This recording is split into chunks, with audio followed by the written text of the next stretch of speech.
habite nos nossos lares e nos abençoe e nos possibilite a oportunidade do aprendizado. Estamos nos dedicando, dando o nosso melhor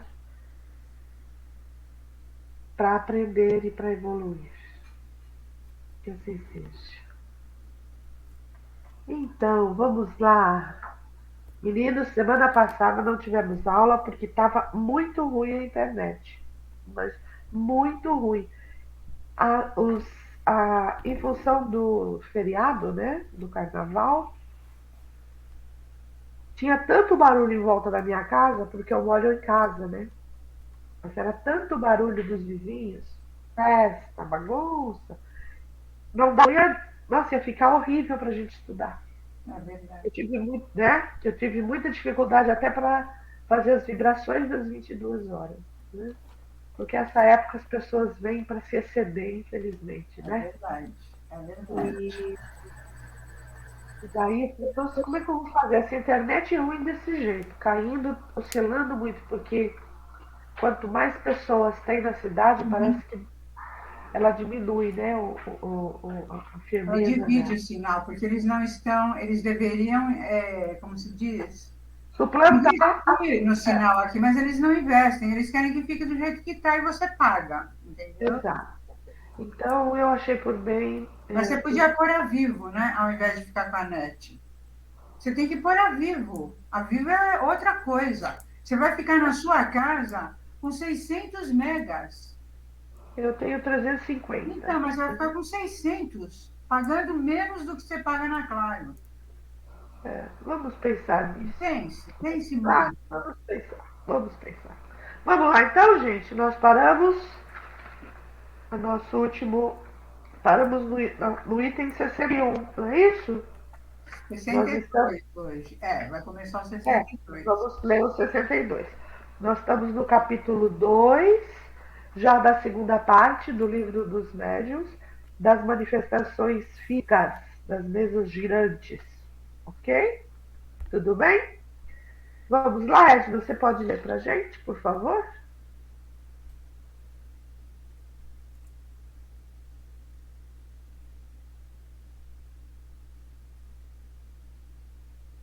Amiga, fica melhor se você ligar o microfone. Desfaz. Revolvendo aqui, você vai. Oh, meu Deus. Tudo bem. É o item 62. Não há nenhum indício que identifique a faculdade mediúnica. Somente a experiência pode fazê-la se revelar. Quando, numa reunião, quer-se tentar simplesmente, é preciso se sentar ao redor de uma mesa e colocar horizontalmente as mãos em cima dela, sem pressão, nem contração muscular. No princípio, como se ignorava as causas dos fenômenos, tomavam-se muitos cuidados depois reconhecidas como absolutamente inúteis. Por exemplo, a alternância dos sexos ou o contato dos dedos mínimos das pessoas, de modo a formar uma cadeia ininterrupta. Essa última precaução parecia necessária quando se acreditava na ação de uma espécie de corrente elétrica. Depois, a experiência demonstrou a sua inutilidade. A única prescrição que é rigorosamente obrigatória é a concentração, um silêncio absoluto e, especialmente, a paciência.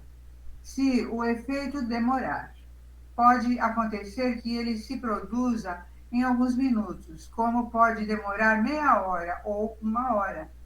Isso depende do poder mediúnico dos coparticipantes. Então, eu vou falar um pouquinho aqui sobre a minha experiência atual, né? Porque isso aqui foi em 1800 e bolinha, e nós estamos em 2023. Então, a gente sabe, né, que tudo, na verdade, é mental. Não importa a sua mão onde ela está, não importa no local que você está.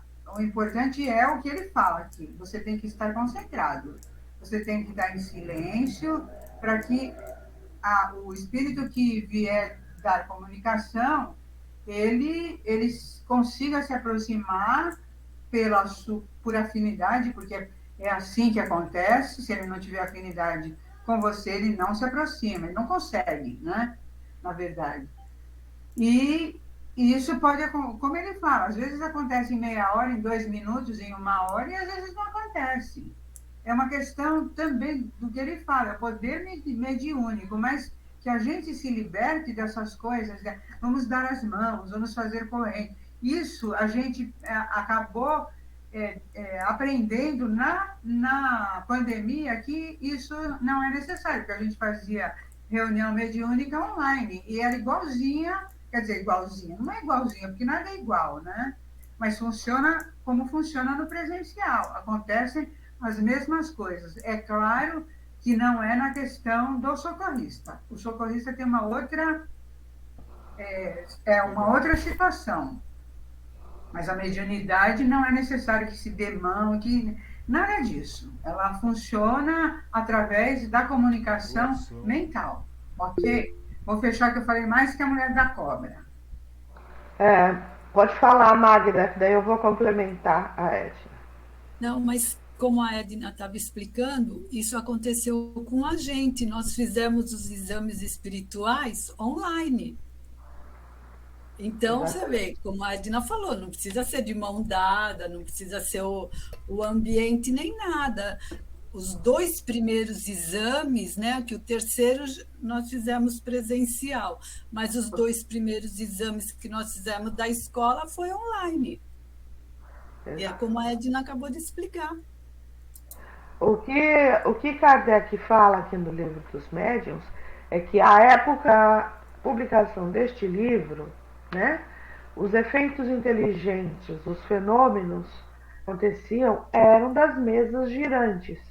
O que eram? As pessoas se sentavam ao redor de uma mesinha, fazer botar as de cima e ela saía andando pela sala. Ou responder com pancadas a determinadas perguntas. Então, boa noite, Tânia. Então, o que ele está querendo dizer é com relação àquela época. É lógico, com o passar dos anos, né, os contatos mediúnicos se transformaram, né? A gente pode dizer, eles se sutilizaram mais, né? Então, como é tudo mental, o que é preciso a rigor é moralidade dos médiuns, mesma sintonia vibracional entre os presentes, né? Paciência, recolhimento, né? E levar a coisa a sério. Do resto, isso não há necessidade nem de estar presentes mesmo. Ele se refere a isso por causa das mesas girantes, né? Que agora nós estamos estudando uma parte como se a gente estivesse lá na época que ele publicou o livro dos médiuns, né? A gente vai e atualiza, ok? E o que eu acho muito interessante que ele fala no início do item 62 é que não existe um indício pelo qual se reconheça a existência de faculdades mediúnicas. Não existe numa pessoa. A pessoa não vem marcada com um xizinho na testa, né? Com uma marquinha, um jeito de ser. Não tem nada disso, né?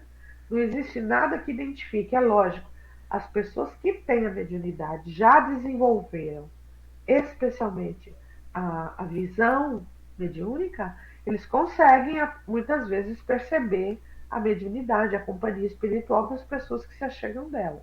Mas não existe nada aparentemente material que distingua que há mediunidade na pessoa. Tá? Tudo bem? Vamos seguir? Lucineide, você pode ler o item 63, por favor? Claro, posso sim.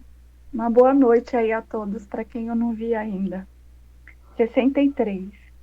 Acrescentamos que a forma da mesa, o material de que é feita, a presença de metais, da seda nas vestes dos assistentes, os dias, as horas, a obscuridade, a luz e etc., são tão indiferentes como a chuva e o bom tempo.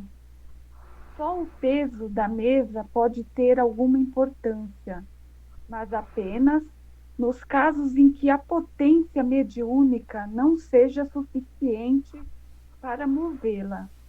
Noutros casos, basta uma pessoa, até mesmo uma criança, para erguer uma mesa de 100 quilos, enquanto, em condições menos favoráveis, 12 pessoas não fariam mover-se uma mesinha de centro. Assim, preparada a experiência, quando o efeito começa a produzir-se, é muito frequente ouvir-se um pequeno estalo na mesa. Sente-se um estremecimento como prelúdio do movimento. A mesa parece lutar para se desamarrar.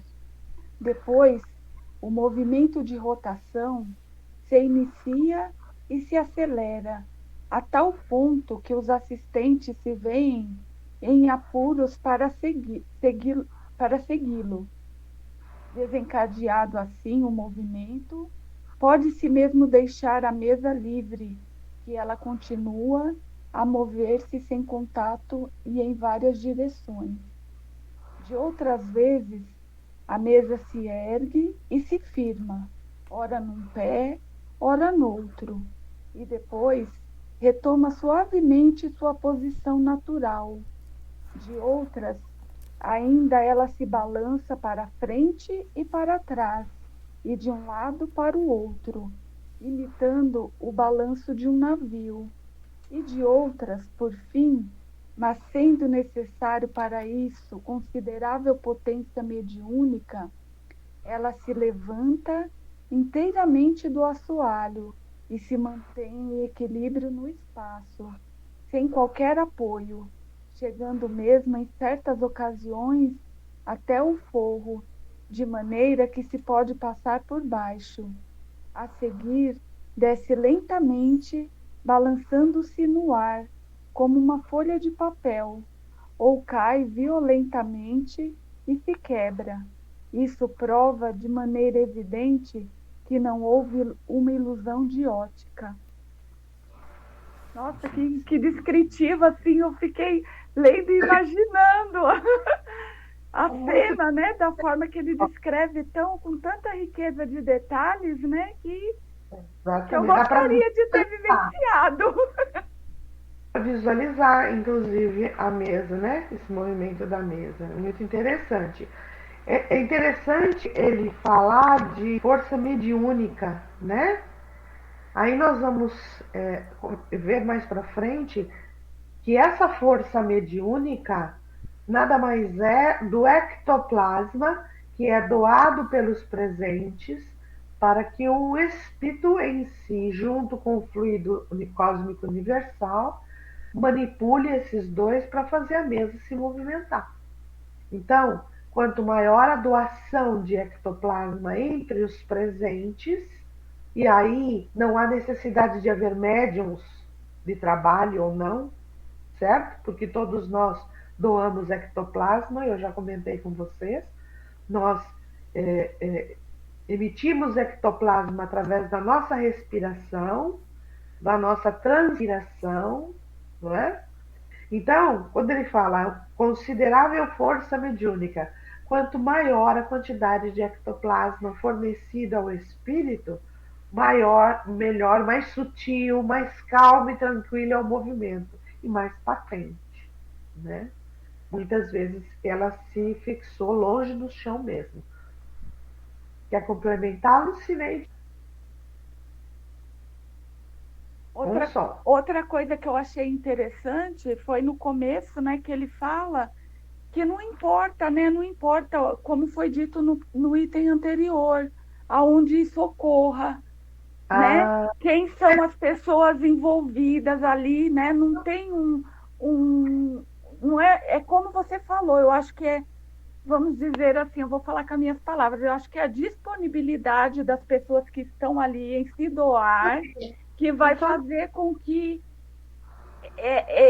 esses fenômenos aconteçam com maior ou menor intensidade. Pelo menos. Ok. Não precisa. Porque As reuniões mediúnicas só acontecem à noite. Não, elas podem acontecer durante o dia, de manhã, de tarde, de noite, né? Porque normalmente à noite os espíritos responderam no livro dos espíritos, porque os encarnados já se desvencilharam das suas ações, das suas tarefas terrenas, estão em casa. Então agora eles vão, já jantaram, já trabalharam, vamos descansar? Não, vamos para o centro espírita, entendeu? Só por isso é à noite, porque se fosse o contrário, se nós trabalhássemos de noite, podia ser de dia. Com luz acesa, com luz apagada, com luz verde na sala, com luzinha azul na sala, na penumbra, não importa nada, porque é tudo mental. O que é preciso é a afinidade mediúnica entre os médiuns, a crença nisso tudo entre os médiuns. Se você tiver uma pessoa entre na reunião que não acredita nos fenômenos, que não acredita na doutrina, que só está fazendo de conta, aparece. É lógico que os espíritos, por misericórdia, eles não vêm falar. Ah, é a fulana que está atrapalhando. Mas o fulano ou a fulana que estão atrapalhando, eles sabem que são eles. Entendeu? Como é que funciona? Se eu tenho a mente de alguém que não está bem naquele dia, por isso mesmo nós falamos isso com muita frequência. Quando você tem um trabalho mediúnico para desenvolver, à noite, por exemplo, procure levar o seu dia com tranquilidade, lógico, dentro das né? Para que você chegue à noite com a tua mente o mais equilíbrio possível. Mas, se acontecer de você não estar bem, não é doente. Doente não tem nem que trabalhar, né? Não tem nem que ir no centro doente. Mas vamos supor que acontecer de você não estar bem, acontecer um dia muito atribulado, muita confusão, você não está boa de concentração. Você relate isso para a sua equipe e que às vezes é bom, no caso, você ficar só de sustentação, não trabalhar mediunicamente, porque você vai mais atrapalhar do que ajudar. Às vezes é melhor você não trabalhar, participar do trabalho mediúnico quando você não está bem, internamente, emocionalmente, né? Do que você querer trabalhar porque é uma obrigação sua, porque você se predispôs, e a espiritualidade precisar de deixar um ou dois companheiros, normalmente no mínimo é dois, junto dessa pessoa para equilibrar as vibrações dela para ela não atrapalhar o trabalho em si. Então, a gente tem que ser muito claro, muito honesto. A gente não está bem todos os dias. Nossa, a vida é cheia de atribulações, cheia de dificuldades. Às vezes a gente passou o dia otimamente bem. Está atravessando a rua para chegar na casa espírita, quase que atropelado. Toma um susto danado, se desequilibra. Se você conseguir se refazer do susto, se tranquilizar para ficar legal, tudo bem. Se não, fala, gente, isso me desestabilizou, eu não estou bem hoje. Pronto. É melhor um a menos do que um a mais que precisa mais dois. Entendeu? E é muito interessante que não importa o luz, horário do dia, não importa nada disso. O que importa é a afinidade mesmo. Tudo bem? Podemos seguir? Vamos lá. Magda, você pode ler o item 64, por gentileza? Leio sim. 64. Um outro fenômeno produzido com frequência, conforme a natureza do médium, é o das pancadas vibradas na estrutura mesma da madeira, sem qualquer movimento da mesa. Esses golpes, por vezes muito fracos e outras vezes muitíssimos fortes, também se fazem ouvir em outros móveis da sala, bem como nas portas, nas paredes ou no teto. Em breve voltaremos ao assunto.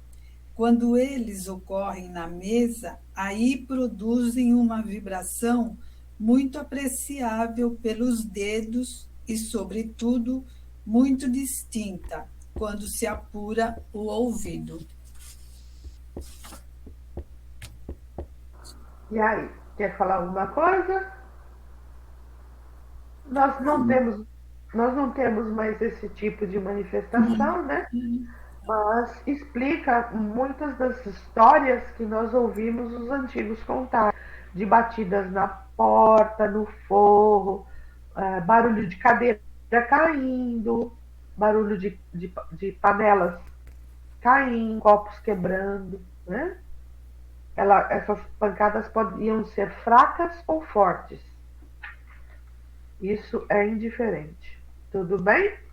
Agora nós vamos para o capítulo 3, que são as manifestações inteligentes, porque até agora nós estávamos falando de manifestações físicas, que eram as pancadas, só de batida, né? Sem trazer mensagem nenhuma, né? Então as coisas foram se aprimorando. Rodrigo, você está aí, Rodrigo?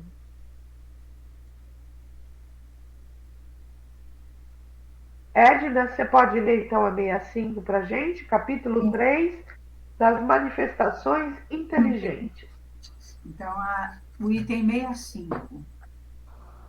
No que acabamos de ver, seguramente não há nada que nos revele a intervenção de um poder oculto. E esses fatos poderiam perfeitamente se explicar pela ação de uma corrente elétrica ou magnética, ou de um fluido qualquer. Essa foi, de fato, a primeira solução dada a tais fenômenos, e com razão podia passar por muito lógica. Ela teria, sem contestação, prevalecido se outros fatos não tivessem demonstrado a sua insuficiência. Esses fatos são as provas de inteligência que eles revelaram. Acontece que, como todo efeito inteligente, deve ter uma causa também inteligente. Ficou evidente que, mesmo admitindo que a eletricidade ou qualquer outro fluido exercesse uma ação, havia a presença de uma outra causa. Que causa era essa? Qual seria essa inteligência? É o que a sequência das observações fez conhecer. Então, né? Na verdade, a gente é uma pilha, né? Nós somos todos magnéticos. A nossa energia é magnetismo. É como se cada um de nós fôssemos uma pilha, né? E assim, né? Naquela época era uma coisa que ninguém conhecia muito. Então ficava aquela coisa assim, aquela coisa louca, tipo meio sobrenatural, né? E que a gente não encare as coisas assim. É uma coisa natural. Né? E aí os espíritos vão começar a responder naturalmente tudo o que acontecia, né? O porquê de todas essas coisas, como essas coisas acontecem, né? Lê o seguinte, Edna, por favor. Para que uma manifestação seja inteligente, não é necessário que seja eloquente, espirituosa ou sábia. Basta que seja um ato livre e voluntário, que exprima uma intenção ou responda a um pensamento. Seguramente, quando se vê um catavento girando, é certo que obedece apenas a uma impulsão mecânica do vento, mas caso se reconhecessem nos movimentos do catavento sinais intencionais, se girasse à direita ou à esquerda, rapidamente ou com lentidão, atendendo a um comando, seria forçoso admitir que não que o catavento é inteligente, mas que obedece a uma inteligência. É o que aconteceu com a mesa, porque a mesa, na verdade, não é inteligente, né? Era quem movimentava, ela que é inteligente, né? Quer que eu leia a seguinte? Ok. Sandra, você vai ler? Oi, posso ler? Dá para ouvir aí? Tá, leia 67, por favor. Ok. Vimos a mesa se mover, se erguer, dar pancadas, sob a influência de um ou de vários médiuns.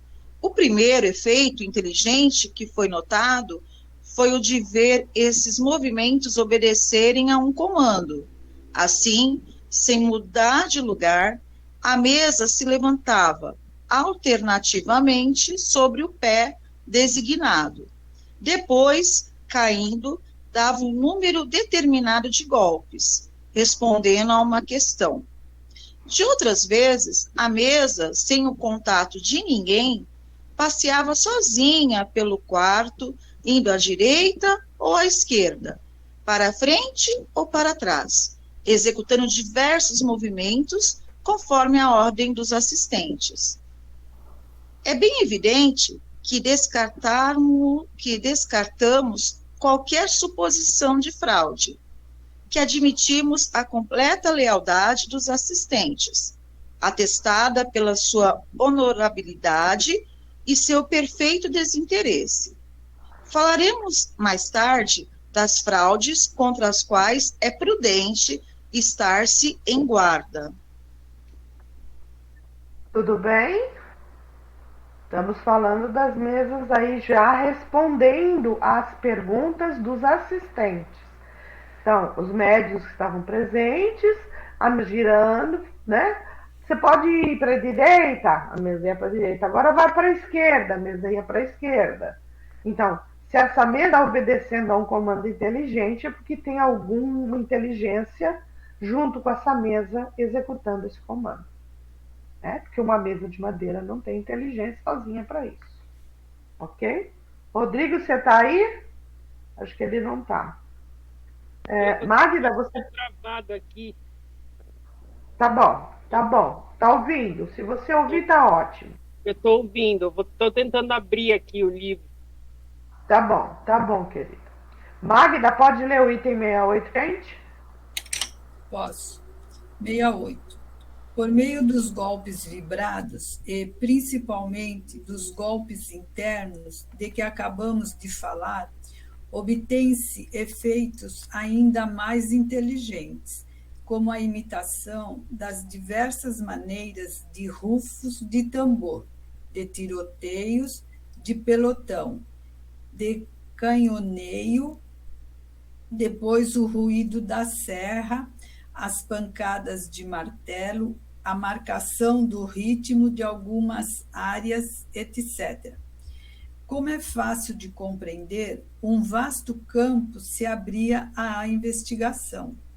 Admitiu-se que, de vez que aí existia uma inteligência oculta, deveria ela ter a faculdade de responder às perguntas e, efetivamente, ela respondeu pelo sim ou pelo não, conforme o número convencionado de pancadas. Tais respostas eram muito insignificantes, por isso lançou-se mão do processo de designar as letras do alfabeto com o que se compunham palavras e frases. Então, no início, ela só respondia sim ou não. Né? Quando eles perceberam que havia uma inteligência ali coordenando o movimento das mesas, eles começaram a fazer perguntas. E é lógico, no início era só sim ou não.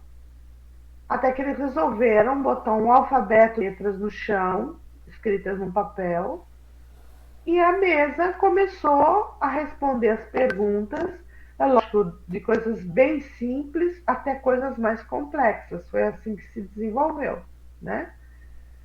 O pé da mesa apontava letra por letra até formar uma palavra, frases, períodos inteiros. É muito interessante, né? Isso era muito... eu falo maravilhoso, mas não é maravilhoso, né? Se a gente pudesse ter vivido nessa época, né? Vamos ver se eu consigo ler a 69 para vocês. Esses fatos, repetidos à vontade por milhares de pessoas e em todos os países, não podiam deixar dúvida sobre a natureza inteligente das manifestações. Foi então que apareceu um novo sistema, segundo o qual essa inteligência seria a do médium, do interrogante, ou mesmo dos assistentes. A dificuldade estava em explicar como semelhante inteligência podia refletir-se na mesa e se expressar por pancadas. Averiguado que estas não eram dadas pelo médium, deduziu-se que, então, o eram pelo pensamento. Olha que maravilha. Mas o pensamento a dar pancadas constituía fenômeno ainda mais prodigioso do que todos os que haviam sido observados. Ninguém viu um pensamento executar uma ação física, né? Não tardou que a experiência demonstrasse a inadmissibilidade dessa opinião. Efetivamente, as respostas muito a miúde se achavam em oposição formal às ideias dos assistentes, fora do alcance intelectual dos médiuns, e eram até dadas em línguas que este ignorava, ou referindo fatos que todos desconheciam. É aí que as coisas começaram a complicar para eles, né? Eu falo complicar no bom sentido, né? São tão numerosos os exemplos que quase impossível é não ter sido disso testemunha muitas vezes quem quer que já se ocupou um pouco com as manifestações espíritas. Se temos apenas um que nos foi relatado por uma testemunha ocular. Vamos lá. Lu, quem quer ler o 70? Quem leu aqui foi... É a Lu. Lu, lê o 70 para mim, por favor. Oi, leio sim. 70. Num navio da Marinha Imperial Francesa, nos mares da China, toda a equipagem dos marinheiros até o comando ocupava-se das mesas falantes. Resolveram ecoar o espírito de um tenente do mesmo navio, morto há 2 anos. Ele atendeu e, após diversas comunicações que espantaram a todos, disse o seguinte por meio de pancadas: peço-vos insistentemente que paguem ao capitão a soma de... e indicou a quantia que lhe devo e que lamento não ter podido pagar antes de morrer. Ninguém sabia do fato. O próprio capitão se havia esquecido da dívida, que, aliás, era mínima, mas, verificando nas suas contas, encontrou o registro da dívida do tenente, na exata importância indicada. Perguntamos: do pensamento de quem essa indicação podia ter sido refletida? Não tem como, né? Ninguém sabia quem poderia falar, né? Pensar ou manifestar de alguma forma, né? Aí ficou claro, né? E a partir daí, vão começar a ficar cada vez mais profundas as perguntas e, em consequência, falando, as respostas. Entendeu? Aí vai ficando cada vez mais patente que existe uma outra inteligência. Enquanto são perguntas pueris sobre o tempo, sobre se o navio ia acontecer alguma coisa, é uma coisa. Agora, quando vem uma resposta desse tipo, de coisas que os presentes não tinham conhecimento, em outra língua, inclusive, as respostas eram dadas em língua desconhecida da pessoa, do médium, das outras pessoas. Isso ainda acontece, né? Aí vai se firmando vai se confirmando a inteligência de fora, né? Edna, pode ler a 71, por favor? 71.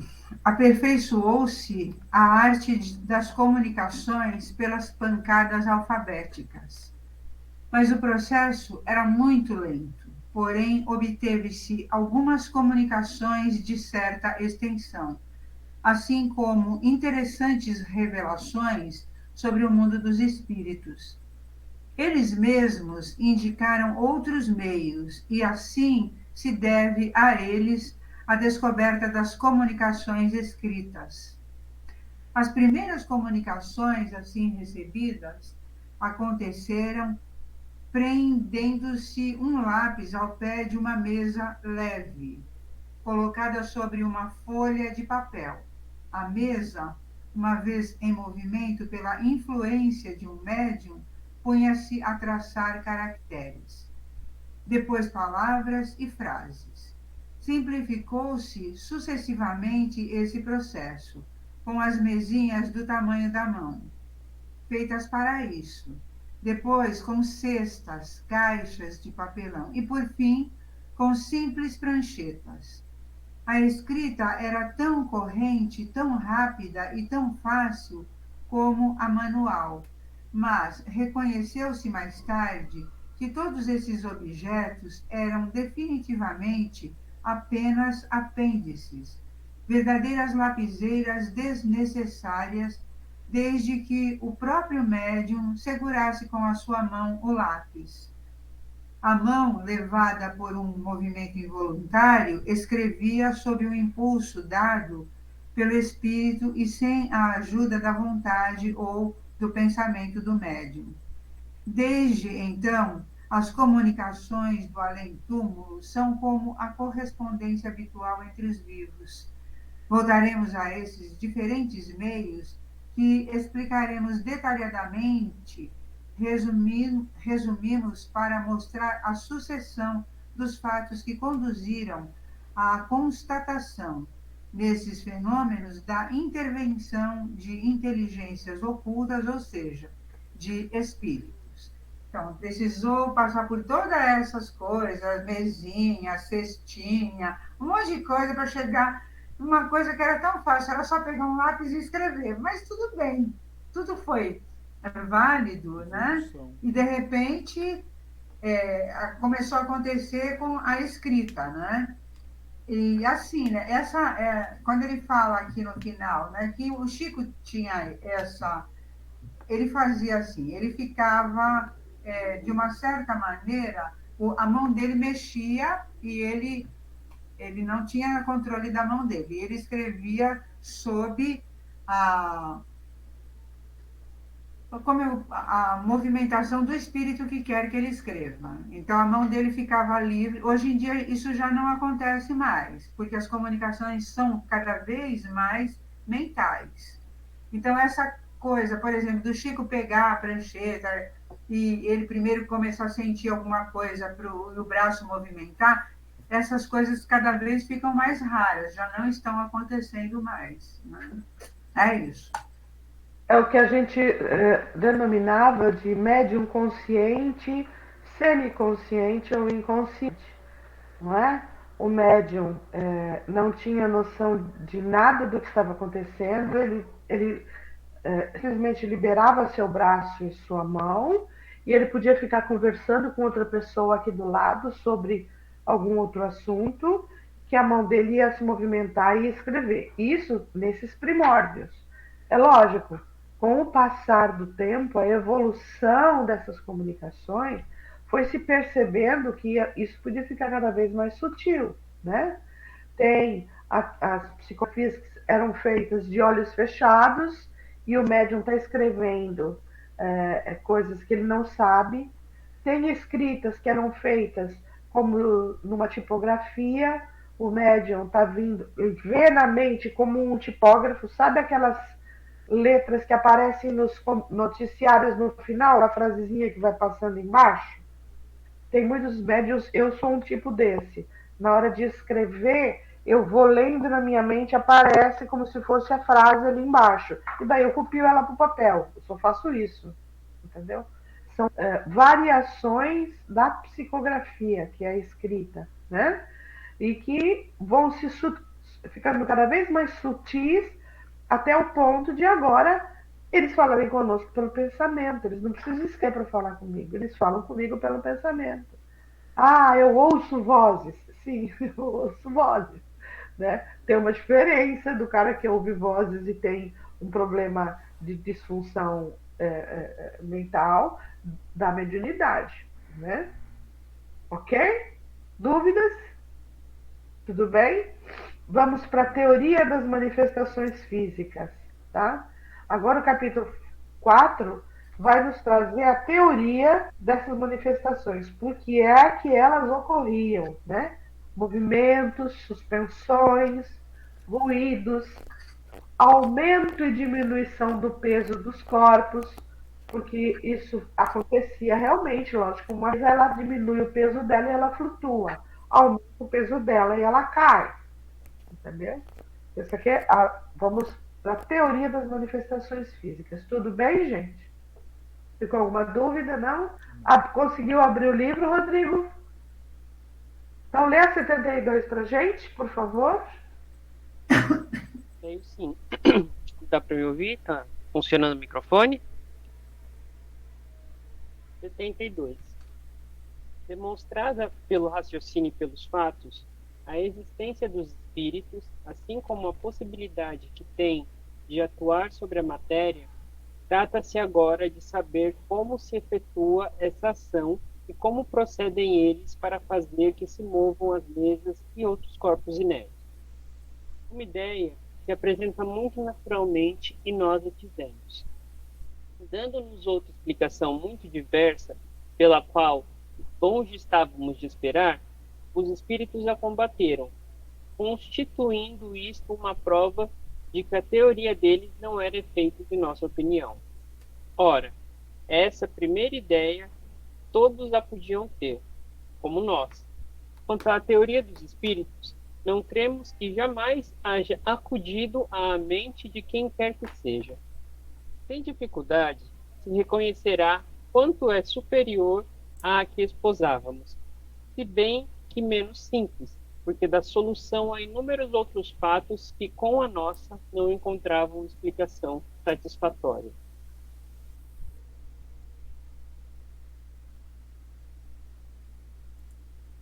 Pode ler a seguinte, Rodrigo, por favor. Desde que se tornaram conhecidas a natureza dos espíritos, sua forma humana, as propriedades semimateriais do perispírito, a ação mecânica que este pode exercer sobre a matéria, desde que, em casos de aparição, se viram mãos fluídicas e mesmo tangíveis tomar dos objetos e transportá-los, julgou-se, como era natural, que o espírito se servia muito simplesmente de suas próprias mãos para fazer que a mesa girasse e que a força de braço é que ela se erguia no espaço. Mas, então, sendo assim, que necessidade havia do médium? Não pode o espírito atuar por si só?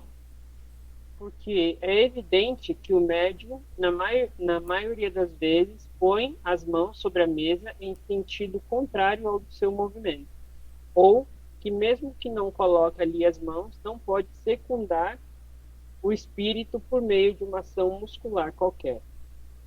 Deixemos, porém, que primeiro falem os espíritos a quem interrogamos sobre essa questão.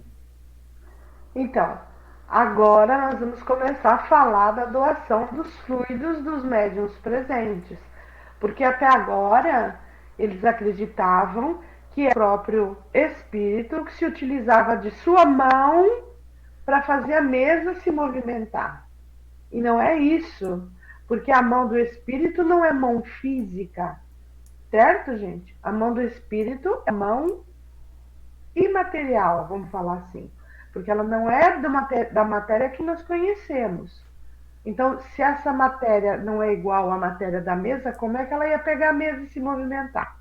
Eles achavam que era a mão do espírito que pegava a caneta, por exemplo, e fazia a caneta voar assim. Eu não vejo a mão do espírito, estou vendo a caneta voando. Mas não era isso. Eles vão começar a compreender que é a doação de fluidos dos presentes que o espírito recolhe, manipula e faz como se criar vida a esse objeto para que ele se mova. Isso é um são os fenômenos físicos agora são extremamente raros, porque eles demandam extremo esforço do espírito, porque eles precisam de muita doação de energia por parte dos encarnados e de uma força deles, mediúnica não, uma força magnética deles muito forte, que muitas vezes os extenua, né? Ou seja, os deixa muito cansados após minutos de movimento, entendeu? Era muita energia despendida para fazer esses movimentos. Vamos lá? Magda, quer ler para a gente o 74? Leio sim. 74. As respostas que se seguem nos foram dadas pelo espírito de São Luís. Posteriormente, foram confirmadas por muitos outros. 1. O fluido universal é uma emanação da divindade? Não. 2. É uma criação da divindade? Tudo foi criado, exceto Deus. 3. O fluido universal é, ao mesmo tempo, o elemento universal? Sim, é o espírito elementar de todas as coisas. 4. Tem ele alguma relação com o fluido elétrico cujos efeitos conhecemos? É o seu elemento. 5. Qual o estado no qual se nos apresenta o fluido universal na sua maior simplicidade? Para encontrá-lo na sua simplicidade absoluta, seria necessário remontar aos espíritos puros. Em vosso mundo, ele se acha sempre mais ou menos modificado para formar a matéria compacta que vos circunda. Entretanto, podeis dizer que o estado que mais se aproxima dessa simplicidade é o do chamado fluido magnético animal. Um minutinho. Esse fluido magnético animal, que é o que ele está dizendo que é o mais simplificado, né, do fluido cósmico, para a gente entender, é o que os médiuns, o que os passistas doam para as pessoas quando vão receber o passe. Né? E que todos nós podemos doar. Se fecharmos a mão assim, deixarmos 1 centímetro de distância nossas mãos, vocês vão sentir a energia passando aí. Façam isso. Vão sentir essa energia. E essa... o meu da choquinho. E essa energia que vocês sentem para aí é a energia de vocês, a energia magnética. Então, é o fluido cósmico universal que eu dou quando eu faço a imposição de mãos, quando eu faço a doação de cor, mentalizo a cor verde, mentalizo a cor amarela.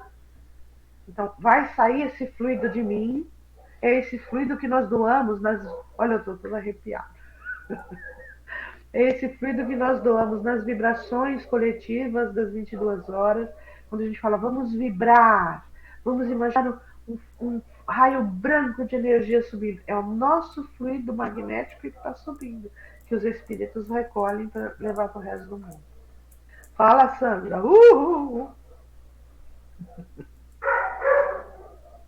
Com som é melhor. Pronto. Eu fiz vários tratamentos lá no Alvorada, né? E um deles você estava dirigindo. Nossa, foi uma experiência que eu vou guardar. Sobre a questão da imposição da mão, né? Eu senti concretamente uma energia aqui em cima. E não é achismo. Rolou mesmo, aconteceu. E eu fiquei assim, meu Deus, como assim? Foi a única vez que eu senti assim de uma maneira mais forte. Então, que bom, né? Isso mesmo, né? Quando nós estamos doando, algumas vezes nós sentimos os doadores. outras vezes não. Principalmente nos trabalhos de assistência espiritual, a gente já vai predisposto à doação, né?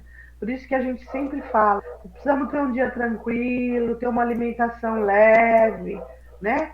Para que as energias que vão sair de mim, já que são animais, são energias magnéticas animais, elas sejam melhores, elas não estejam entranhadas de álcool, se eu bebi, ou do fumo, se eu uso cigarro, né? Ou se eu tiver sair de casa com uma briga em casa, como é que eu vou doar energia tranquila se eu estiver em desequilíbrio, né? Às vezes, se vocês fecharem as mãos em casa, depois vocês fazem aí, e fizer assim, ó, vocês vão sentir a energia, tá? Pode continuar. Fala, Edna. Não, só para lembrar também, tudo que você falou, e mais assim, remédios, por exemplo, quem tem problema com depressão, que toma remédios fortes, também não é aconselhado a dar passe. Isso. Tá? Por quê? Porque mexe com a energia. Tá? Porque a química forte, os tarja preta, né? Eles interferem no psiquismo da pessoa. E quando interferem no psiquismo da pessoa, na arte química, no funcionamento químico e psíquico, né? Ele vai afetar o fluido animal que ele vai doar, tá?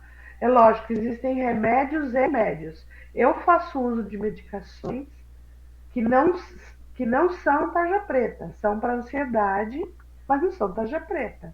Mas eu tenho que ter bom senso de saber se eu estou bem para trabalhar mediunicamente naquele dia ou não. Porque a minha energia, em vez de ajudar, pode atrapalhar a criatura. Assim como se eu colocar essa energia, essa doação num lugar errado, eu posso fazer até mal. Já teve gente que saiu da sala de passe, oração, provavelmente teve alguma coisa, algum senão aí. Ou ele não estava bem, ou era o médium, o passista que não estava bem. Pode continuar, Guida. Sexto, foi dito que o fluido universal é a fonte da vida. Será, ao mesmo tempo, a fonte da inteligência? Não. Esse fluido anima apenas a matéria. 7. Desde que é esse fluido que constitui o perispírito, parece que neste se acha num estado de condensação que, até certo ponto, o aproxima da matéria propriamente dita, como dizeis, até um certo ponto, porque não tem todas as propriedades desta. Ela é mais ou menos condensado conforme os mundos. 8. Como pode um espírito operar o movimento de um corpo sólido? Ele combina uma parte do fluido universal com o fluido desprendido pelo médium adequado a tal efeito. 9. Os espíritos levantam a mesa com os próprios braços, de certo modo solidificados? Esta resposta não conduzirá ainda ao ponto desejado. Quando uma mesa se move sob as vossas mãos, o espírito evocado tira do fluido universal com que animar a mesa de uma vida fictícia. Assim preparada, o espírito a atrai e a movimenta, sob a influência de seu fluido próprio, desprendido por sua vontade. Quando a massa que ele quer movimentar é muito pesada, ele chama em auxílio outros espíritos em condições idênticas às suas. À vista de sua natureza etérea, o espírito, propriamente dito, não pode agir sobre a matéria grosseira sem um intermediário, isto é, sem um laço que une a matéria. Tal laço que constitui aquilo a que chamais de perispírito, vos dá a chave de todos os fenômenos espíritas materiais. Desculpa. Penso-me haver explicado com bastante clareza para ser compreendido. Observação. Chamamos a atenção para esta primeira frase. Esta resposta não conduzirá ainda ao ponto desejado. O espírito havia compreendido perfeitamente que todas as perguntas anteriores tinham sido feitas apenas para chegar a esta, e faz a alusão ao nosso pensamento que, realmente, esperava uma resposta muito diversa, isto é, esperava a confirmação de nossa ideia sobre a maneira pela qual o espírito movimenta a mesa. 10º. Os espíritos que ele chama em seu auxílio lhe são inferiores, estão às suas ordens quase sempre iguais, muitas vezes vêm espontaneamente. Deixa eu continuar, uma tossidinha e bebe uma aguinha. 11. São aptos todos os espíritos a produzir fenômenos deste gênero? Os que produzem efeitos desta espécie são os espíritos inferiores, que ainda se não desprenderam inteiramente de toda a influência material. 12. Compreendemos que os espíritos superiores não se ocupam com coisas que estão muito abaixo deles, mas perguntamos se, uma vez que estão mais desmaterializados, teriam o poder de fazê-lo, dado que o quisessem? Olha aqui a resposta do espírito. Os espíritos superiores têm a força moral, como os outros têm a força física. Quando precisam desta força, servem-se dos que a possuem. Já não se vos disse que eles se servem dos espíritos inferiores, como vós vos servir dos carregadores? Nota. Já foi explicado que a densidade do perispírito, se assim se pode dizer, varia de acordo com o estado dos mundos. Parece que também varia em um mesmo mundo de indivíduo para indivíduo, claramente em função, lógico, gente, da evolução moral desse espírito, do estado dele no seu caminho evolutivo. Então, o perispírito de um não é igual ao espírito de outro, perispírito de outro. Tá? Aqui continua. Nos espíritos moralmente adiantados, é mais sutil e se aproxima dos espíritos elevados. Os espíritos inferiores, ao contrário, aproxima-se da matéria, e é o que faz que os espíritos de baixa condição conservem por muito tempo as ilusões da vida terrestre. Por isso que nos trabalhos mediúnicos de socorro, como a Edna costuma falar, os socorristas, os socorristas são um trabalho mediúnico onde são trazidos espíritos que às vezes não sabem que desencarnaram, que estão errando pelo planeta, que achando que ainda estão vivos, porque eles mantêm as mesmas sensações que eles tinham quando vivos. Eles estão apegados à matéria. Quanto mais evoluído moralmente, mais desapego dessa matéria acontece. Esses pensam e trabalham como se ainda fossem vivos. Experimentam os mesmos desejos e quase que se poderia dizer a mesma sensualidade. Eles têm fome, têm sede, têm desejos eróticos, eles têm vontade de fumar, de ir a lugares ruins, bons. Tudo o que eles faziam enquanto eles estavam vivos. Essa grosseria do perispírito, dando-lhe mais afinidade com a matéria, torna os espíritos inferiores mais aptos às manifestações físicas. Olha que interessante, isso é importante a gente frisar, né?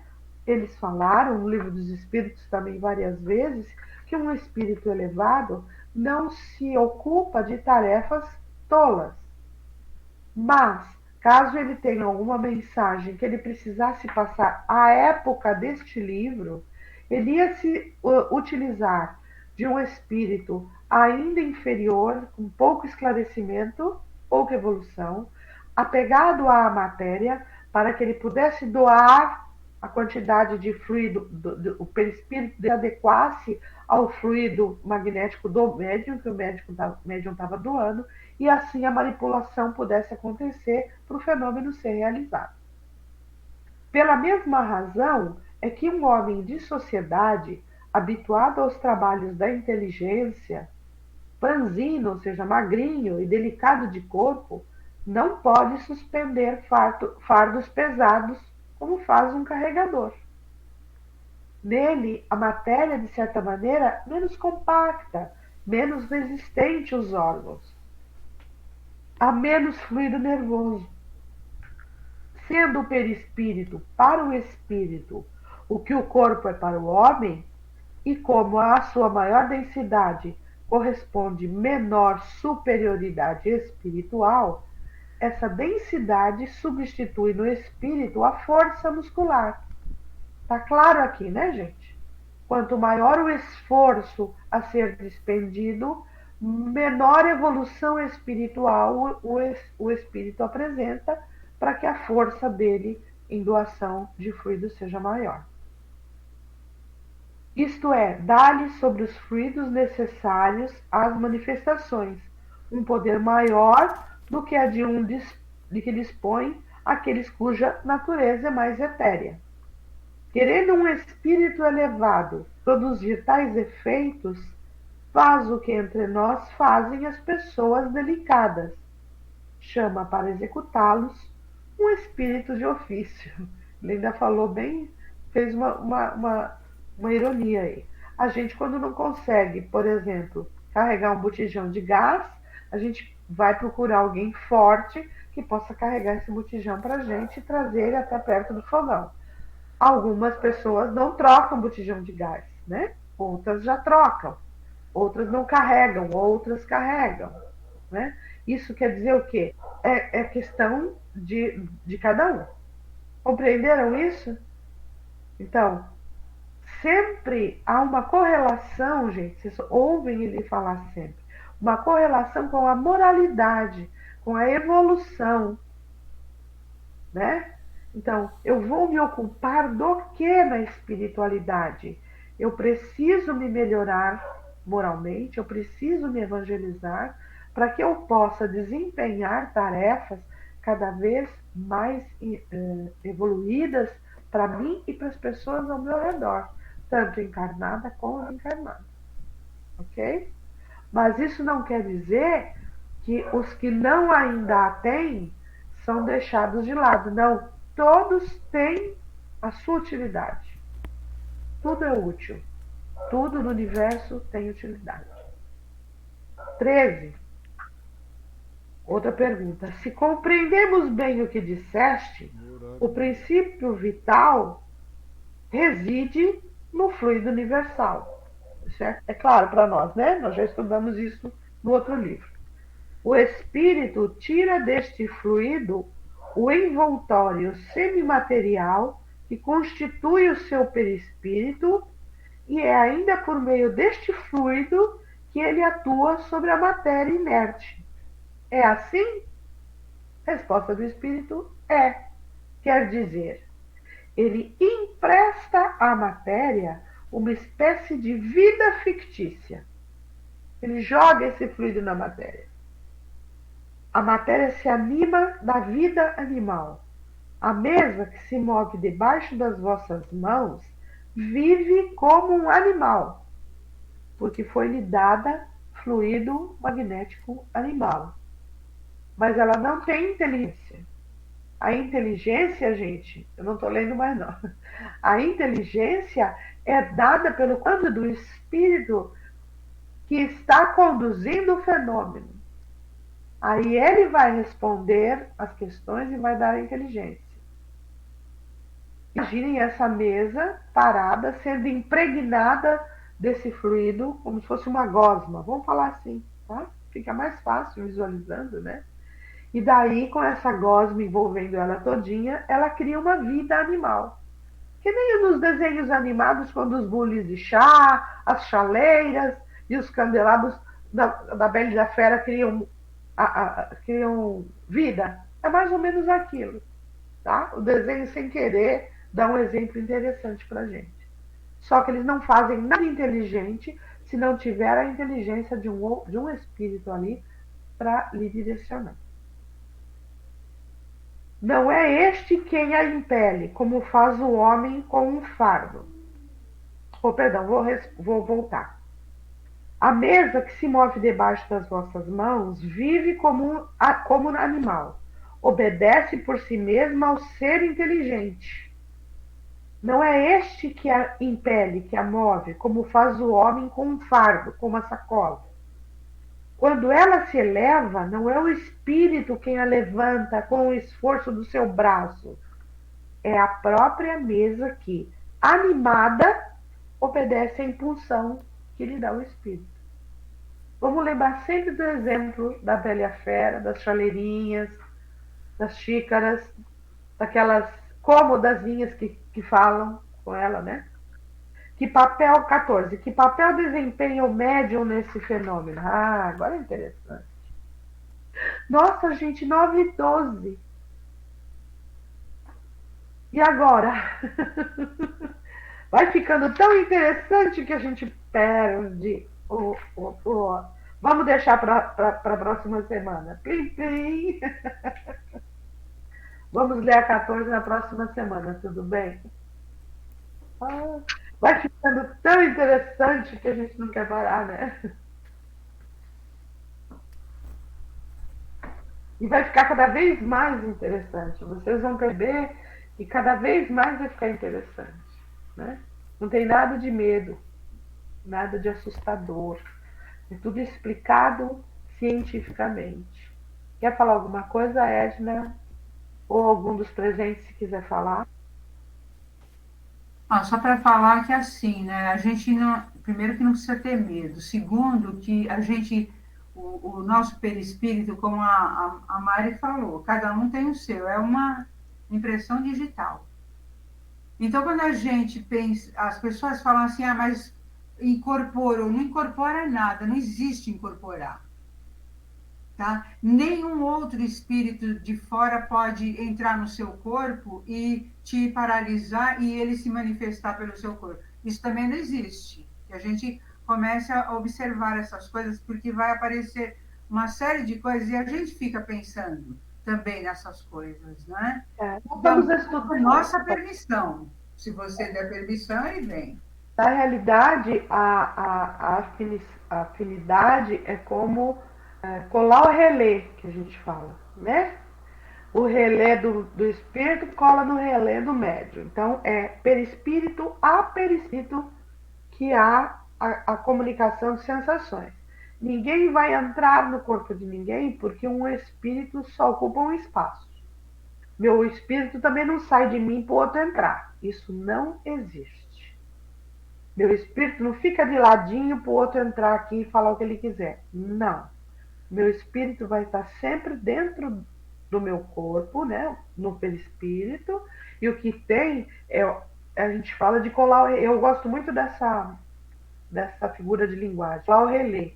Chega assim e encosta. Só. E também, mesmo que encosta, a gente só fala o que a gente quer falar. Se vier falando bobagem, palavrão, alguma coisa, fala, não vou falar nada. Fala, não fala. Nós vamos estudar que nós somos médiuns de nós mesmos, tá? É lógico, daí vocês vão estar tudo perguntando na vossa cabecinha, mas e nesses centros de Umbanda, outras religiões afro-brasileiras, né? De origem afro-brasileiras, onde os caboclos descem, fazem, rodam, fumam charuto e tal. Não, isso aí é uma outra manifestação espiritual de espíritos de outro grau evolutivo que são merecedores de todo o nosso respeito. Mas a doutrina espírita não se atém a esse tipo. A doutrina espírita se atém a outro tipo de manifestação.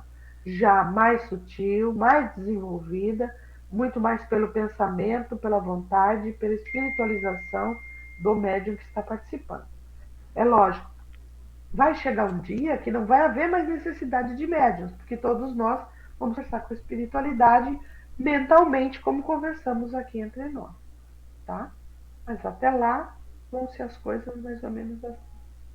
Plim, plim. Semana que vem a gente continua.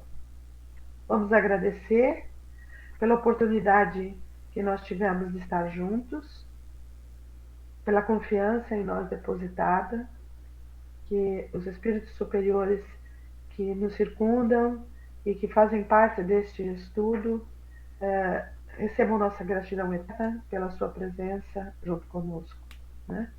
Que dúvidas, esclarecimentos maiores que se fizerem necessários, também possamos obter através do sono, com os nossos mentores, nossos anjos de guarda, para nos esclarecer melhor. Que Jesus nos abençoe hoje e sempre. Até a semana que vem. Paz e luz a todos nós. Beijos, meus amados. Até